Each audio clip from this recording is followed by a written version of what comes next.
Already? Yeah, I'm sweet. Yep. Yeah, yeah. Hey there, guys. Welcome to AFC Game by Game. This is a preview discussion for the game tomorrow night, Arsenal versus Barcelona in the first leg of the last 16 of the Champions League. Absolutely massive game.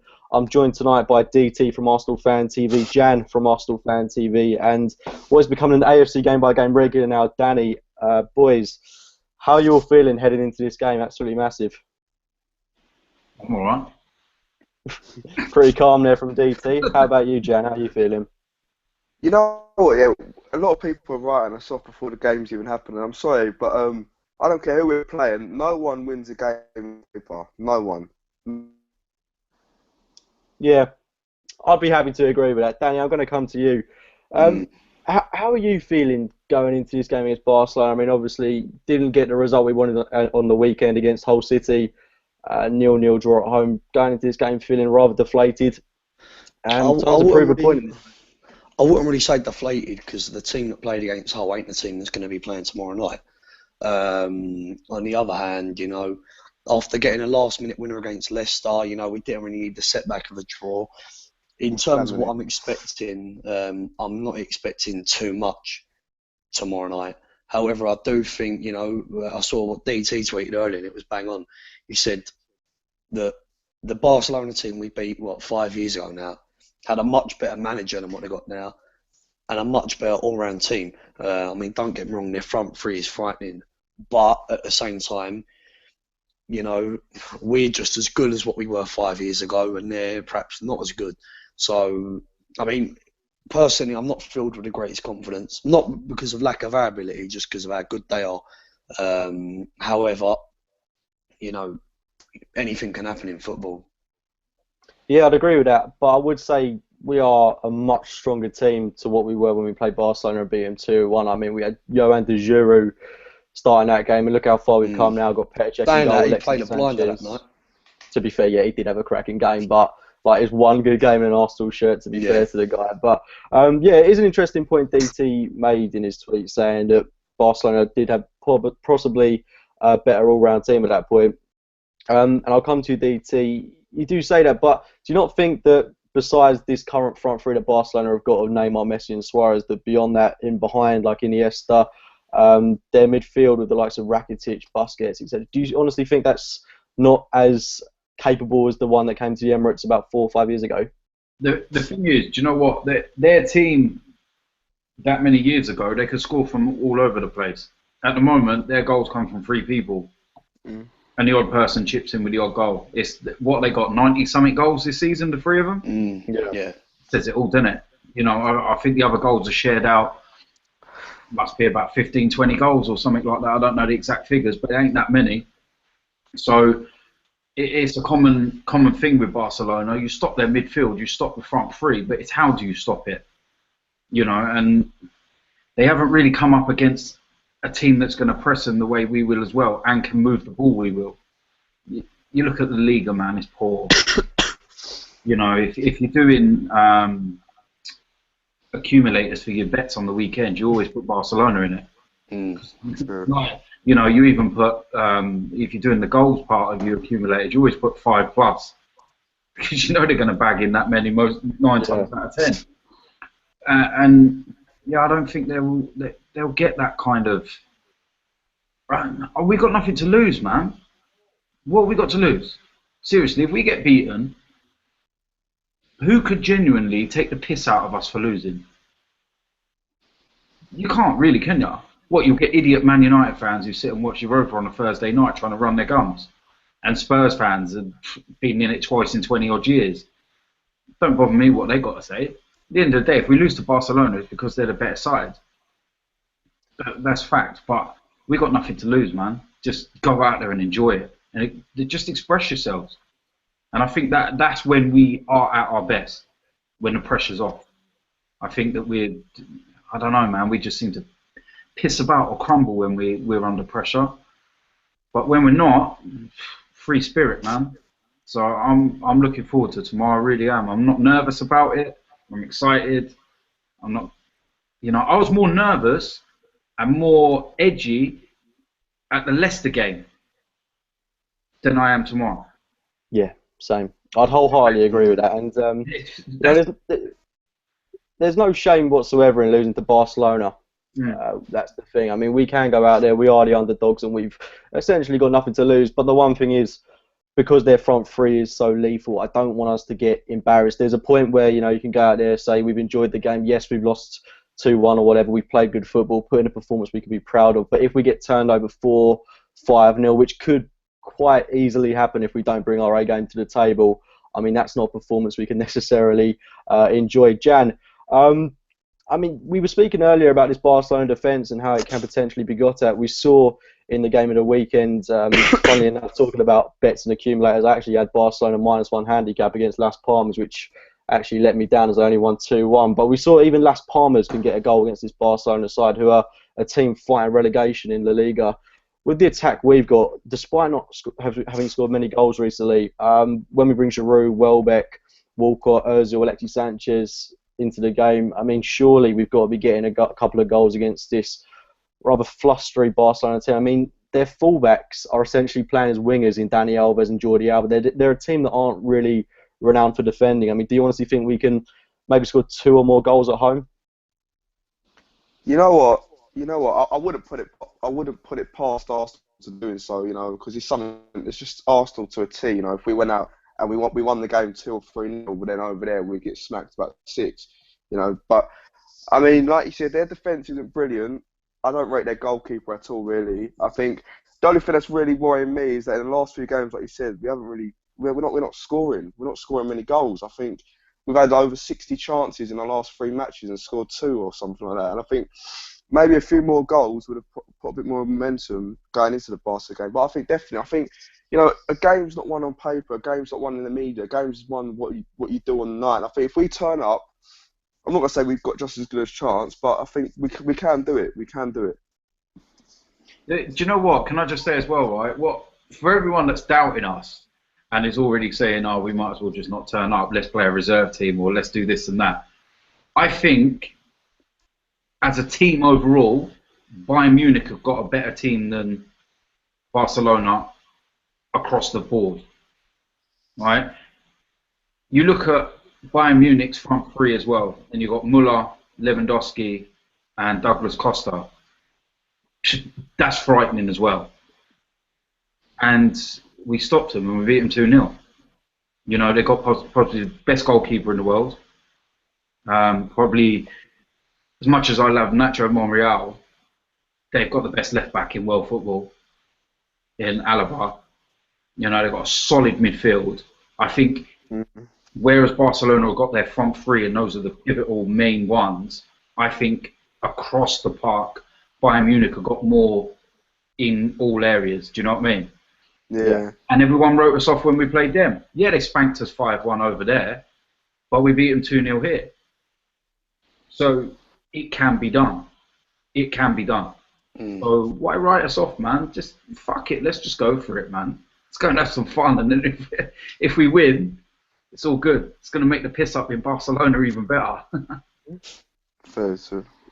Very much looking forward to that. Danny, I'll come on to you again.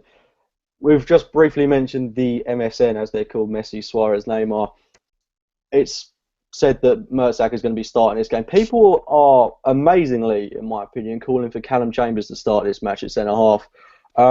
Yeah, he did all right when he played. I actually think he did very well when he played against Hull, to be fair to him. And I thought he did brilliantly for that 45 minutes he played against Leicester. But Callum Chambers and Laurent Koscielny, a partnership that hasn't really been used since the start of last season. I mean, would you really trust that going into this game coming up against the best attack in world football? I mean, don't get me wrong, I think it's too much of a gamble. However, I'm not the greatest fan of Mertesacker, and Messi, Suarez and Neymar are lightning quick. And Mertesacker is one of the, if not the slowest defender in world football of a high elite standard. And I mean, I don't know, I think playing Chambers could be a risk, but at the same time, you know, why not? Let's go out of our comfort zone. Let's try risks, because if you're going to play your standard team against Barcelona, yeah, you're having a good chance. But I mean, I don't know. I mean, it's a hard one. In an ideal world, you'd want Gabriel fit, but once again, you know, it all comes down to injuries, which the last 8 or 9 years now have absolutely hindered us in games like this. You know, we've got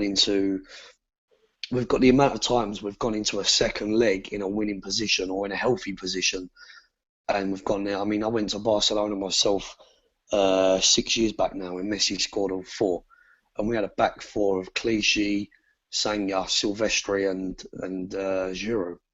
You know, so we go into these games too often with half a team out. Now, thankfully for this, you know, we've got a lot of the players have come back. But I mean, one little thing like Gabriel, when your main hindrance is the front three of the opposition, you need your entire back four fit.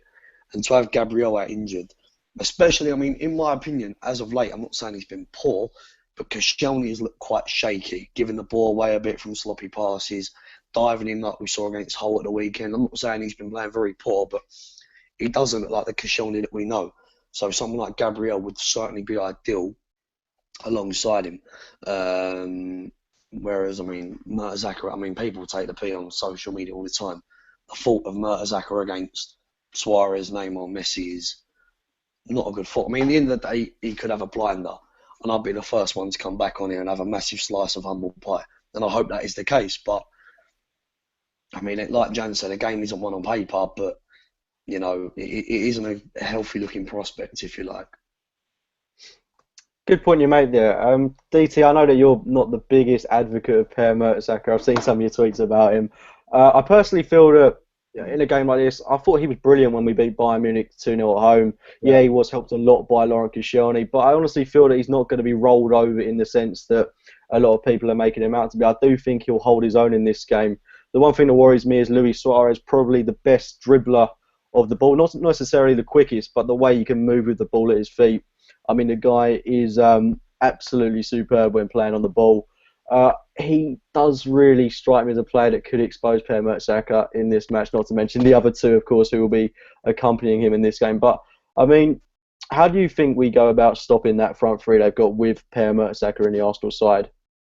The thing is with Mertesacker is that when Coquelin was in front of him, he wasn't getting exposed.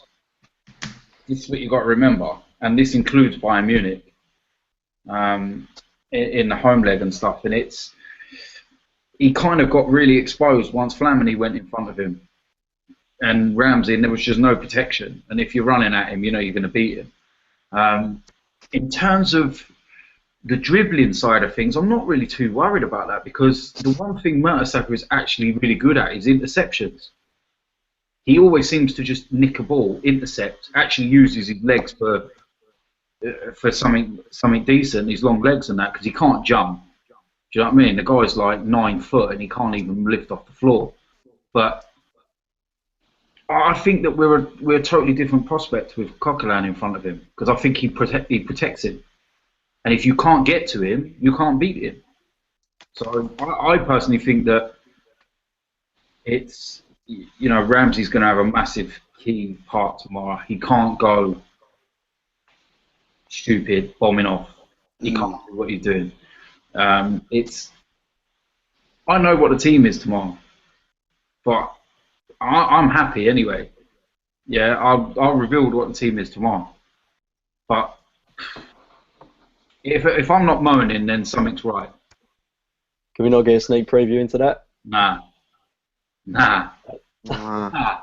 That's a real letdown. Do you know what though? It's probably predictable as is. You could probably name it now. Check. A lot of it is predictable. It is very, very predictable. There were a couple of positions that were the ones that were up for debate in terms of, was Gabriel going to be back in time?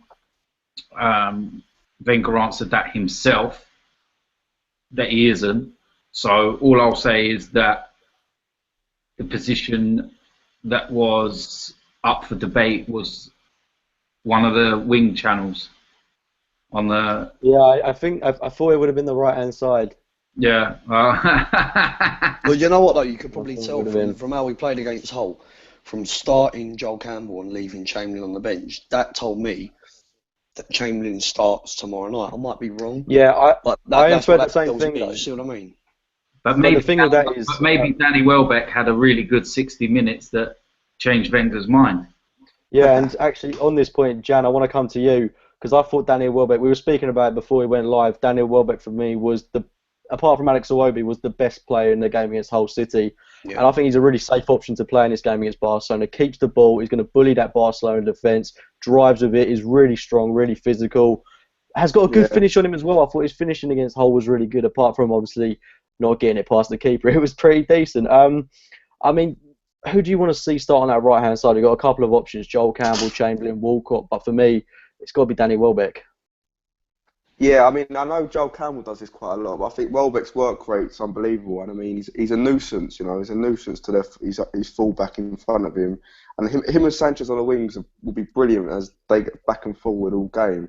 Because I think the most important thing we need to do is just try our best not to concede, because I think if we concede one, not early, but you know, within the first half, I think it's typical Arsenal for our heads to like drop a bit, and then they go and grab another, and then they go and grab another, you know, and it's just a repeated process. I think the main thing we have to do is try and keep a clean sheet. I mean, it's going to be very, very, very hard, don't get me wrong, but I mean, if we can keep a clean sheet and go over there with no goals from Barcelona being scored, I mean, then the game is literally 50-50, you know. Mm. But, I'll definitely play Welbeck, 100% Welbeck. Yeah, I mean, I'd bite your hand off for a 0-0 in this game, Yeah. and Welbeck for me would be a fantastic asset in achieving that kind of result. But I mean, Danny, we spoke about the midfield battle, well, our midfield, a little earlier, and we mentioned that Ramsey's got to have a big disciplined game alongside Francis Coquelin. I suppose my main concern with Ramsey is in this game on the world stage, playing against a team which he could possibly see as future employers. Yeah, good Obviously, it's a point. big aspiration for him personally. I think he's got to do a lot more to get into this Barcelona side. I mean, I worry that he's going to be bombarding off the pitch, trying to do fancy tricks against this Barcelona team. I mean, he's got to be so disciplined in this game. He's going to be playing alongside Francis Coquelin, who, for me, it's a huge opportunity for him to prove himself on the world stage like he did against Bayern Munich, and I want him to do well, but a lot of that is going to be down to Ramsey playing well alongside him. How do you think we're going to win the midfield battle against the likes of Rakitic and Sergio Busquets? I don't just think it's the midfield battle. I think it's the whole team. You don't, and Ramsey's one of the main people that sticks out in your mind. We cannot afford to have one passenger on that pitch tomorrow night. Not one. And Ramsey is the main one. I think the two main players you need not to be passengers tomorrow night are Ramsey and Giroud. If the slightest chance falls, we need to score. And Ramsey, like you said, because if he starts bombing on and leaving Coquelin exposed, we will be in big, big, big trouble. Now, I mean, there's ways of viewing it, like what you said about Ramsey potentially seeing it as a future employer sort of thing, trying to, you know, go the extra mile. I think tomorrow night has got to be, sod yourself, it's a team effort for a game like tomorrow night. I mean, one massive factor as well, we can't go into this game. I mean, obviously the players will be pumped up, but we've got to sort of change our strategy, I think, tomorrow night. We can't walk into this game and set up the exact same as what we did perhaps against Hull or Leicester. I think we've got to concede we're not going to have all the ball. We've got to concede that we're going to have to sit back, be patient. Like Bayern Munich at home, Giroud's goal come after about 75, 80 minutes. You know, and up until that point, we didn't particularly look like scoring. You know, we had one or two half chances, but we didn't particularly look like getting a goal. Now, it's going to have to be that on tomorrow night. And any half chance we get, e.g. like Giroud against Bayern Munich, a free kick, launch it in, head onto it. You know, it's not going to be like Hull or Leicester where you're going to be bombarding them in the penalty box. You know, we've got to accept we're not going to have the ball. We've got to accept that they're going to have the majority of the chances, being a more threatening side. And that is where, I mean, Coquelin, you expect it from him anyway, but Ramsey, you know, he can't go off and start, you know, trying to be Superman, because he and more so us will get absolutely torn apart in the midfield. Because Busquets on his own is an absolute world class player, but Rakitic is as good, if not even better. And the two of them. Even I don't know how Barcelona play. I don't really watch a lot of La Liga, but I'm not sure if they play a three with Rakitic, Busquets, and Iniesta. I mean, if you'd be able to answer that, you'd know. But if they do, that'd be frightening because we would be bang in trouble. I mean, I saw a tweet earlier on, a combined Barcelona and Arsenal starting 11. I don't know if you saw this as well. And they featured Ramsey ahead of Iniesta, and I thought to myself, like, Iniesta, in my opinion, for the last 8 years has been the best midfielder in world football.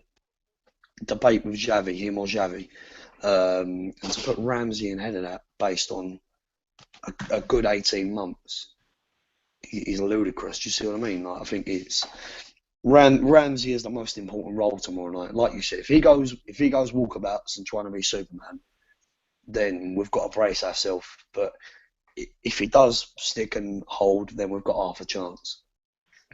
I mean, what we'll need from Ramsey tomorrow is not so much a technically brilliant display, but a hard-working performance where, like we've mentioned time and time again, he's got to be disciplined to his role, willing to help out the players around him. And on the topic of hard-working players, DT, Alexis Sanchez, I think any Arsenal fan would agree, he's been incredibly underformed, showing a bit of the Oxlade-Chamberlains recently. I mean, what do you put that down to? I mean, he's got to turn up in this game. Yes. Do you know what? If he wasn't getting chances, I'd be worried. That's when you've got to start worrying if you're not getting the chances, if you're not finding the space, you're not creating the opportunities. He's creating the opportunities, he's finding space. You know, on another day, he would have had a bag full the last few weeks. You know, you think of even the game against Hull at the weekend, right in the last kick of the game, and he nicked the ball in front of the defender, and a sharper Alexis and a more on it would have hit it. Bang. On the turn, first time, top corner, good night. But he touched it, and then it took another touch, and then the chance went, and he tried to whip it across, and I see people slagging him off this week, and I'm just like, seriously, man, you're a bunch of fucking idiots, man. How can you slag that guy off and like talk, oh, let's get rid of him now? Seriously, man. You cry out for world-class players, and then when you have one and he has a couple of bad games, you start saying, sell it. Oh, mate, Jesus Christ, what should we do? Go and get a load of Joel Campbells on the, you know what I mean? It's like where every player goes through a bad run of form. Do you know what I mean? Everyone does it. Even Thierry Henry, Dennis Bergkamp, they've all had lean spells and whatnot. When Thierry Henry first came to Arsenal, he didn't score in the first 9 games or so. Dennis Bergkamp didn't score in the first 10 games or so. Everyone goes through spells. It happens. It's life. But like I said, if he wasn't getting the chances, I'd be worried. But he is. He needs one to go his way now. He needs one in. That's what he needs. He needs a goal. And tomorrow, man, it's the perfect game, man. Do you know what I mean? Because I don't look at him as a Barcelona reject. All right? If you understand Barcelona and you understand the likes of Real Madrid and teams like that, they will get rid of players that we would look at and go, you'd never get rid of them. Because they have this presidency thing and they have this, you know, they come in and the reason why they get presidencies and all this elections and stuff is because they promise to bring a Galactico in. They promise to bring this person in. So they have to sacrifice one. Now, you look at Barcelona, they wanted to bring Luis Suarez in. Now, there's no way they're going to sacrifice Lionel Messi. And they'd only just bought Neymar. And he's like the Brazilian prince of and whatnot. And I don't actually rate him, to be quite honest. But so Sanchez was the fall guy. You know what I mean? He was the fall guy out of the 3 that was gonna go because they wanted Suarez. So you know what I mean? But it doesn't mean that he was a reject. Do you know what I mean? And the same with Mesut Ozil. Real Madrid wanted Gareth Bale. They had to sacrifice someone. I still don't know how the hell or why we got him. I know why, but I don't know how. Do you know what I mean? Because that's more baffling than Alexis Sanchez one, because Real Madrid players, fans, anyone connected to the club were like, what are you doing? What are you selling him for? Do you know what it is? Sorry to interrupt. One thing, especially with Barcelona and Real Madrid, which is why I dislike both clubs a lot, to be fair, is because it's very much a fashion thing, if that makes sense. Yeah. After the 2010 World Cup, Ozil was hot property. He was one of them. I don't think he was voted best player in the tournament, but he was certainly top 3. and they had to have him. And then after the 12-13 season, everyone in Europe had to have Bale. Literally had to have him. He was like Fabregas. Fabregas has a blinding he had a blinding few years, but 2 years at Arsenal, he was the best centre midfielder in the Premiership. Everybody had to have him, so Barcelona got him. But then what annoys me with these clubs is that 2 or 3 years down the line, these players are still world-class players. Even though I dislike Fabregas at Chelsea, at Barcelona, he was not a reject. He was an unbelievable footballer. He got a lot better. In my opinion, after his first 6 months of last year at Chelsea, showed how much he had matured and developed as a player. And it is all about a fashion statement with these clubs. And that is why, I guarantee you, perhaps not this summer, but certainly 100% next summer, Gareth Bale will leave Real Madrid. Because he'd have been there for 3 or 4 years. It'd be, he wouldn't be hot property. And then somebody might have had an absolute blinder at the Euro. Somebody like Pogba. I know it's not a position for position sort of transfer, but at the end of the day, in a few years' time, Ozil won't be hot. Bale won't be hot property at Real Madrid. Just as I can probably guarantee, in a few years' time, I mean, actually, I wouldn't say that one, but I was going to say Neymar. Neymar, that could be the case of him at Barcelona. Neymar might not stall, but not really move as much as Messi does. Not live up to the expectation, and it'll be like, oh, Neymar, yeah, he's out of fashion now. Someone like Douglas Costa might break through. Oh, I'm done. Sorry about that. But yeah, that's the case scenario at the end of the day. It is all about fashion. The players that are in hot property, and that is why I dislike Barcelona and Real Madrid, because jealousy comes into it. They've got the financial backing to buy anyone they want, virtually at any time they want. But, I mean, thankfully, we've developed Ozil and Alexis a bit further. But players like that could easily ruin their careers in the prime of their footballing ability. See, the thing is, what you're saying about that, what I will say is that in the summer, just watch out, because I've got to word things right, man, so I don't bait people up or give things away. But I personally, though, Neymar won't be at Barcelona next season. Well, really? I mean, there's strong links with him and Man United, aren't there? I've heard about that. That Man really City. surprises me. Man City. Wow. I'd honestly be really surprised about that. And whilst we're on the topic of Neymar, Jan, I'll come to you.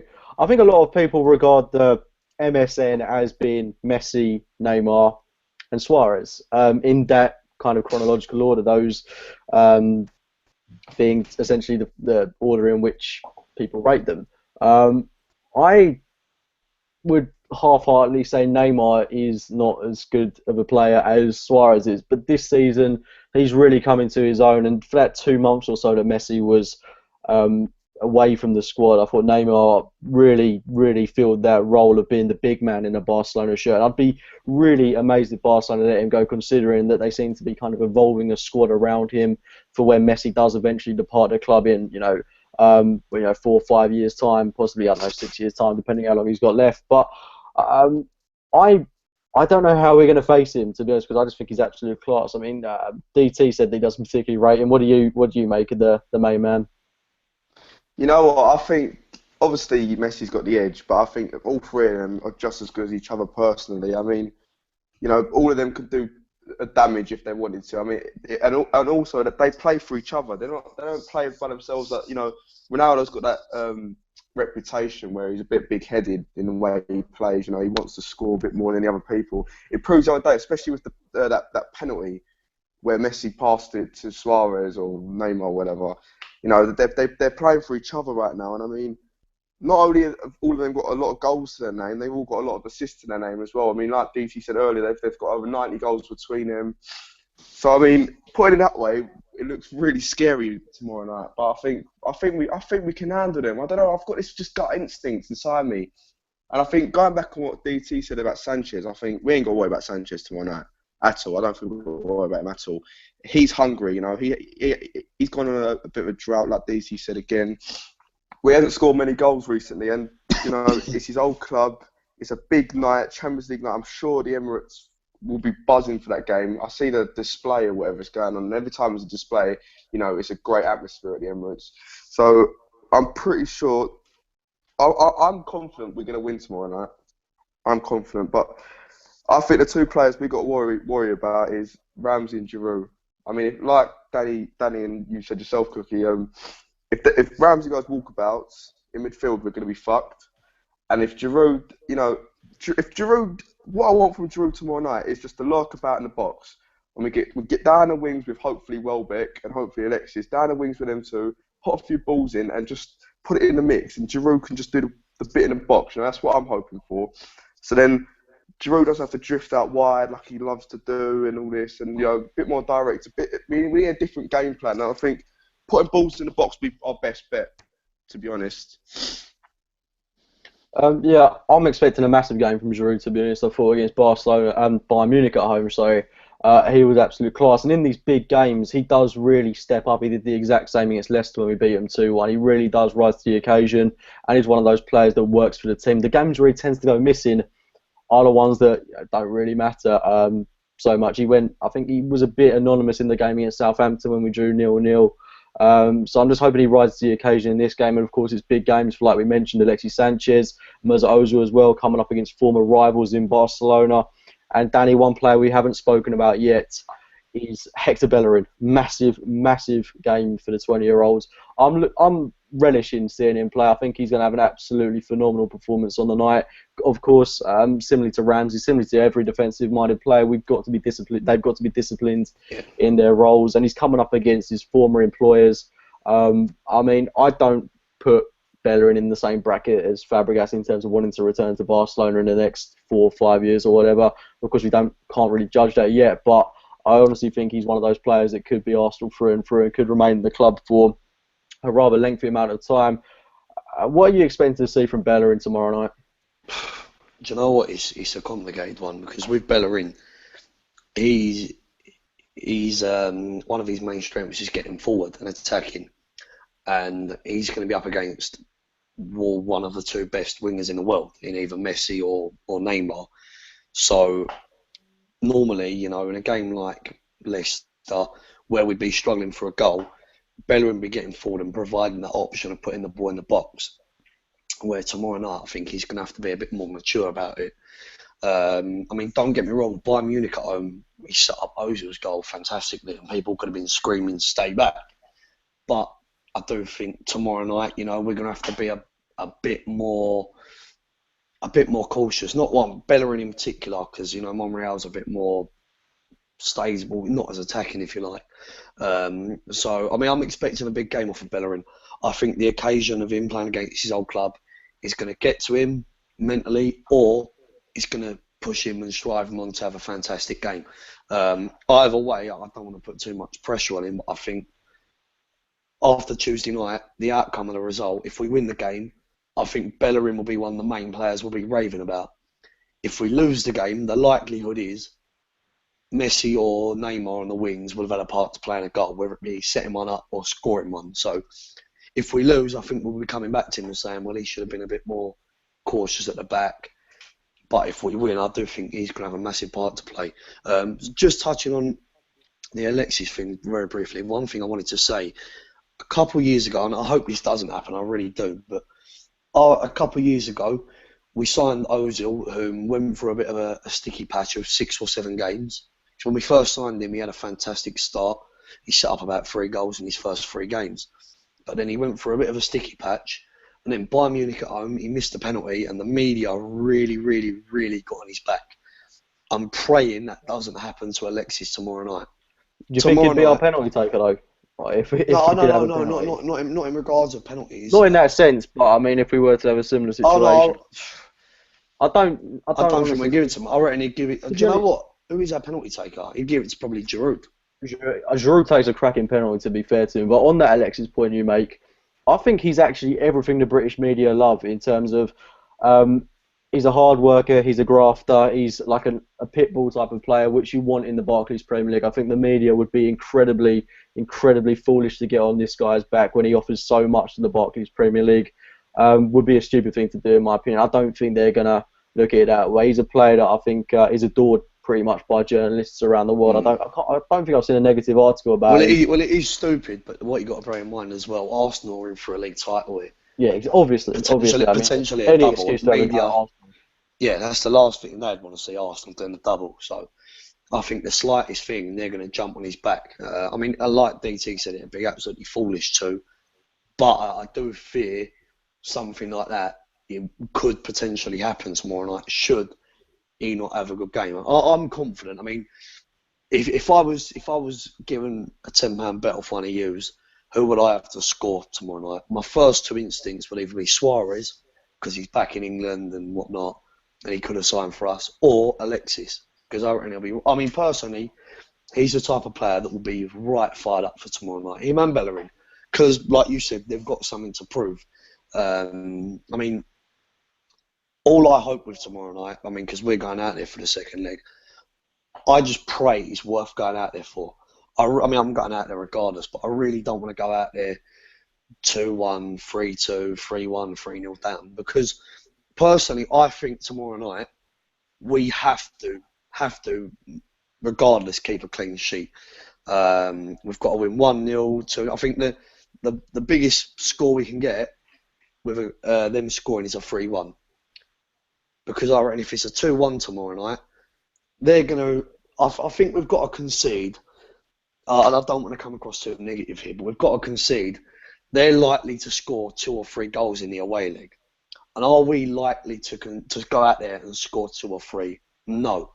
Therefore, I think we've got to be a bit more cautious. An ideal result tomorrow night would be a 1-0 to the Arsenal. Because that way you can go out there, you know, they've got... Yeah, because I think if it was 2-0 to... I mean, obviously, I'd rock the more the merrier. But in a way, as weird as it sounds, I think if it was 2-0 or 3-0 tomorrow night, I mean, yeah, it'd be fantastic. But as weird as it sounds... Just fires them more up for the next leg. Yeah, they would be at us from minute one.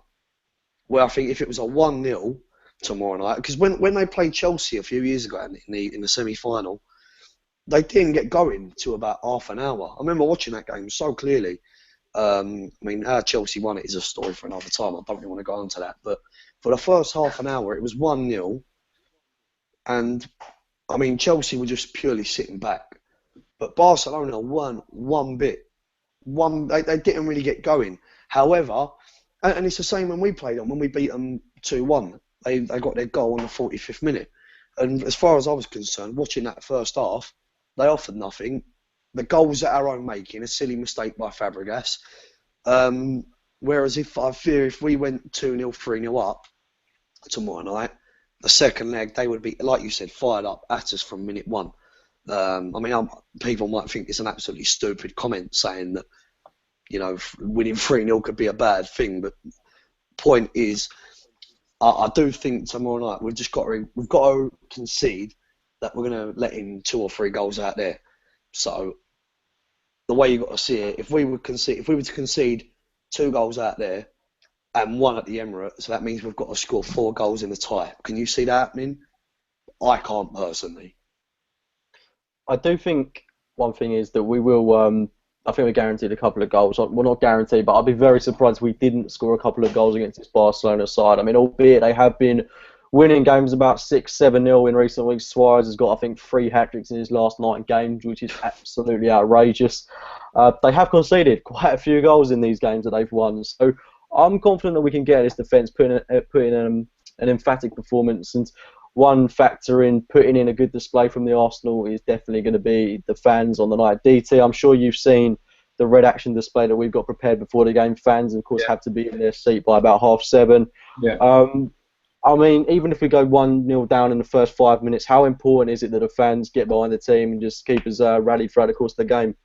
If it was away from home, I wouldn't have no worries at all. We could be 8-0 down and still singing. You know what I mean? It's just these home fans scare me, man. How many tourists are going to be there tomorrow? No disrespect to the tourists and the ones that are going for the first times and whatnot, but do they really know what it means tomorrow? You know, if we go 1-0 down, are they going to sit there and be like, well, you know, Barcelona, they're such an amazing side, yeah, you know, sucking them all off and stuff, when really you've got to be, you know, we go 1-0 down, I'm angry. I'm not happy. I'm not going to sit there and go, oh, what a goal. Oh, my God, Messi, let me suck your dick. No, I'm going to be fuming. I want to break his legs. So, nah, man.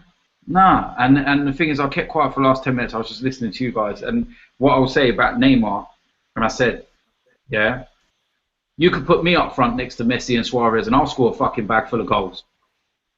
Do you know what I mean?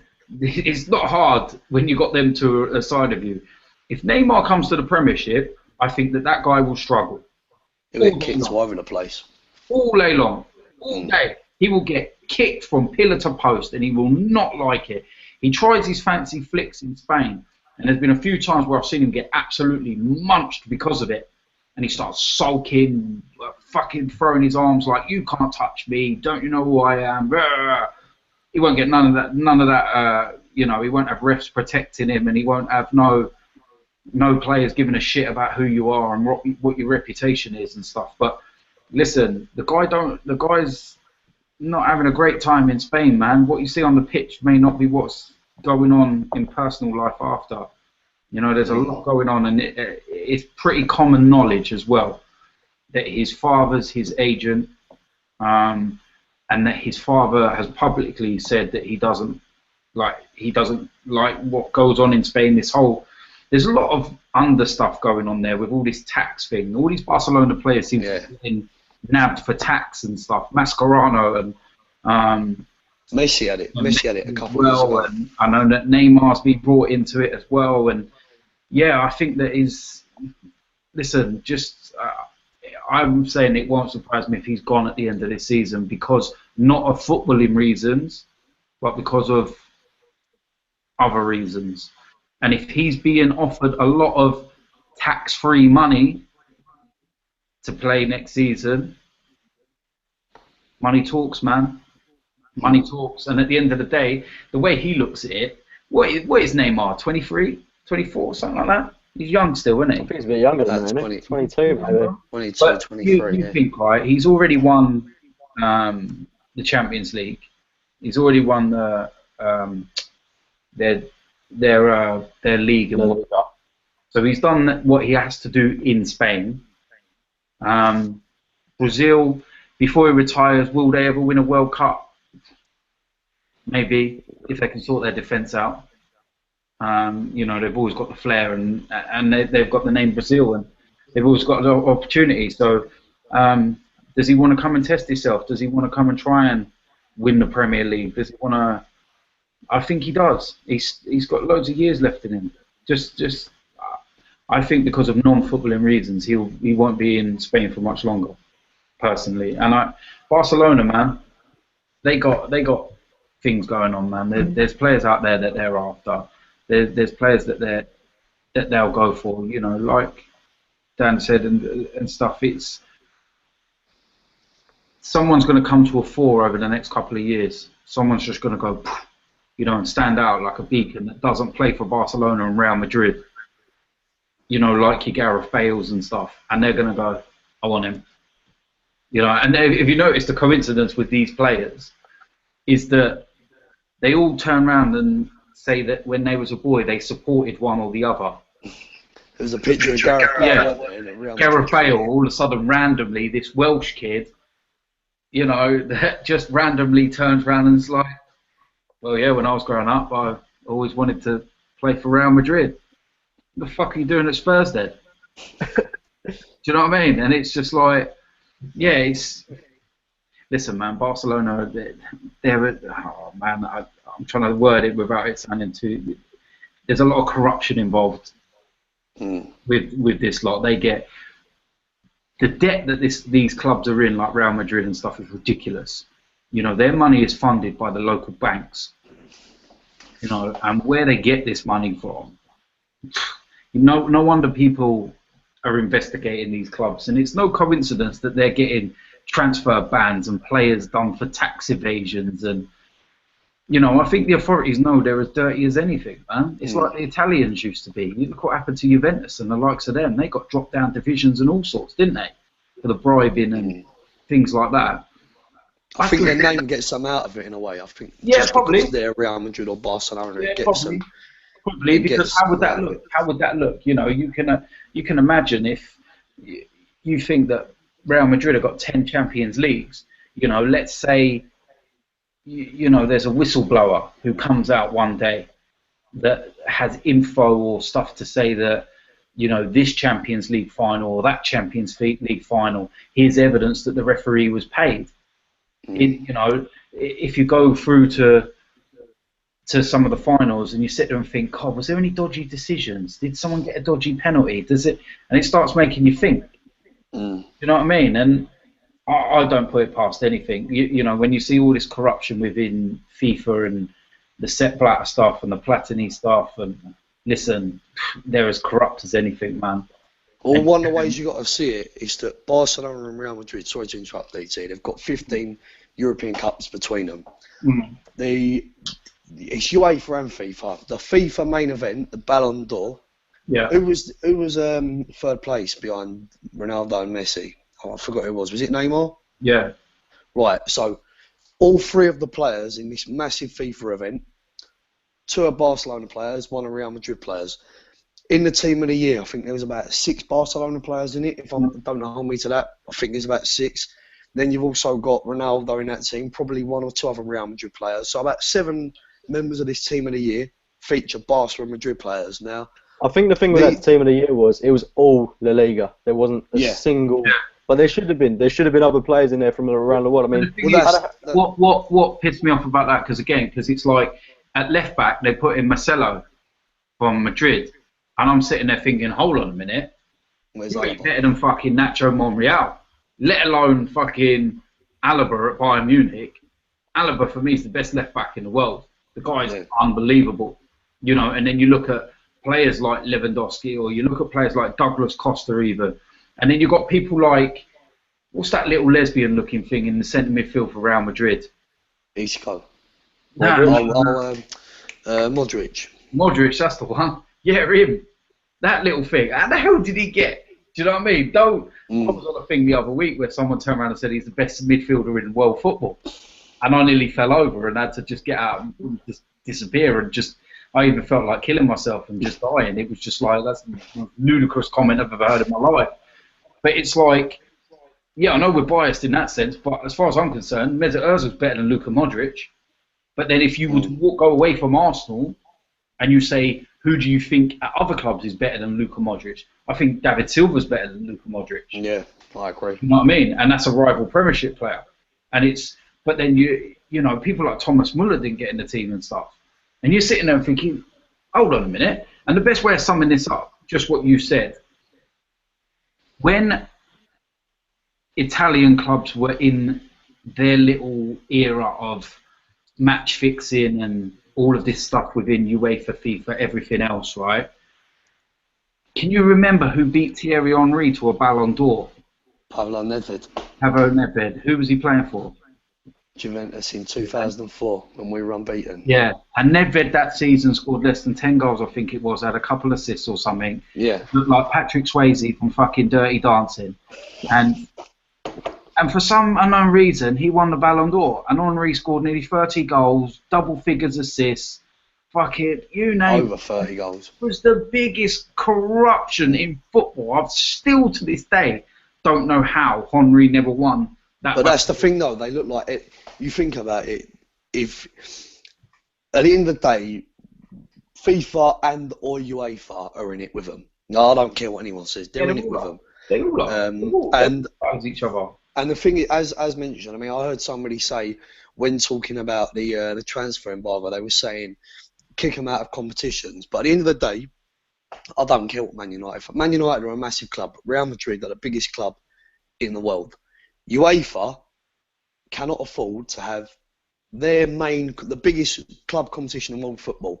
They cannot afford to have that without the biggest team in the world in it, with the most European Cups won. Man United on it are probably the second biggest club in the world, or third biggest, whatever you want to say. They're not in it purely because this year, or last few years, they've been shit. Real Madrid, in all likelihood, unless what's happening there?